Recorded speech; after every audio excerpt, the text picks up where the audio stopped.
انسان ورثے میں جو کچھ چھوڑ کے جاتا ہے اس کا حصہ اس کی اولاد کے لیے رکھا گیا ہے، اور اولاد سے مراد صرف بیٹے نہیں، بیٹیاں بھی اس میں شامل ہیں۔ اور اولاد صرف وارث نہیں ہوتی، بیوی بھی وراثت کی وارث ہوتی ہے۔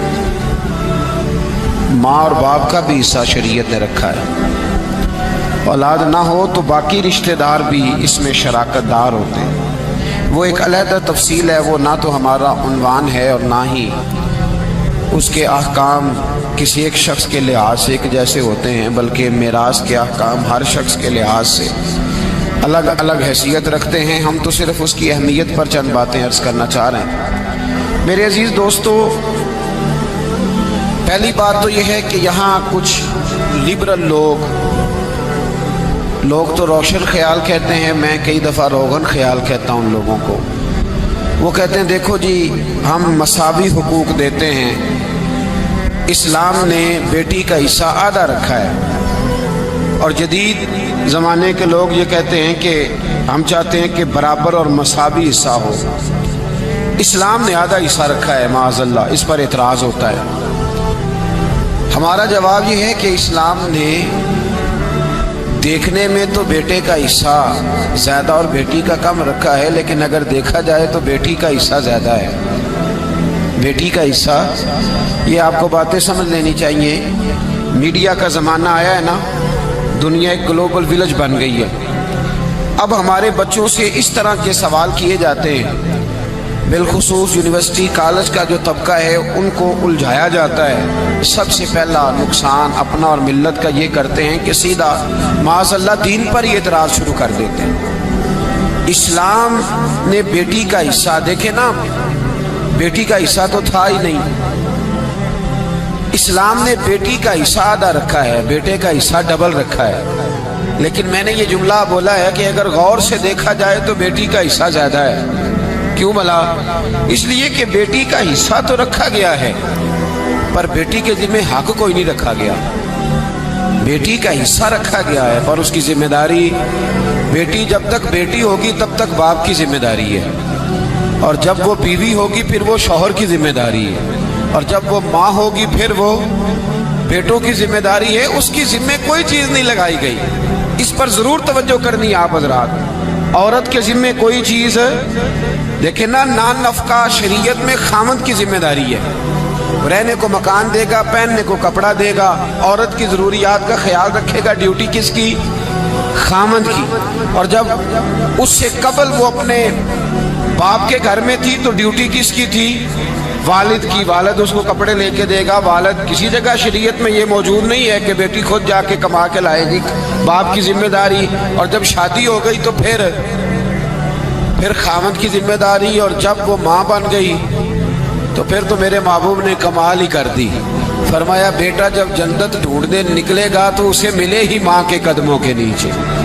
تو بات ہی ختم ہو گئی، پھر وہ ذمہ داری۔ ایک صحابی نے کہا یا رسول اللہ صلی اللہ تعالی علیہ وسلم، میرا سب سے قیمتی پیسہ کون سا ہے جو میں خرچ کروں تو مجھے سب سے زیادہ اجر ملے؟ تو محبوب نے فرمایا جو تو اپنے ماں باپ پہ خرچ کرے گا اللہ اس کا اجر تجھے سب سے زیادہ عطا فرمائے گا۔ تو عورت کی کوئی ذمہ داری، لیکن اس کا حصہ شریعت نے پھر بھی اور دیکھیں کئی جگہوں پہ رکھا ہے۔ اگر بیوی ہے تو 8واں حصہ ہے، بیوی کا بھی 8واں حصہ، بولیں تو صحیح نا۔ خامند کی جائیداد میں بیوی حصے دار ہے، ماں ہے، تو بعض مسائل میں بعض اوقات چھٹا حصہ ماں باپ کا بھی موجود ہے، اور بیٹی ہے تو 1/3 حصہ اس کا بھی موجود ہے۔ تو حصہ بیوی کا ہر جگہ پہ ہے۔ وصیت ماں بھی جائیداد میں، بیٹے کی جائیداد میں حصہ ہے، وصیت بیوی کے خامند کی جائیداد میں بھی حصہ ہے، اور وصیت بیٹی کے باپ کی جائیداد میں بھی اس کا حصہ اس کا ہے، پر اس کی ذمہ داری۔ تو پھر بتائیے اسلام نے زیادہ دیا ہے کہ کم دیا ہے؟ ڈیوٹی تو مرد کی زیادہ ہے، نان نفقہ بھی اس نے دینا ہے، خیال بھی اس نے رکھنا ہے، عورت کا حصہ۔ اب ایک پہلو تو یہ ہے لبرل لوگوں کا، ایک معاملہ میرا اور آپ کا ہے۔ اسلام نے بھی حصہ رکھ دیا، قانون نے بھی حصہ رکھ دیا ہے، لیکن کوئی حصہ دینے کو تیار کیوں جی؟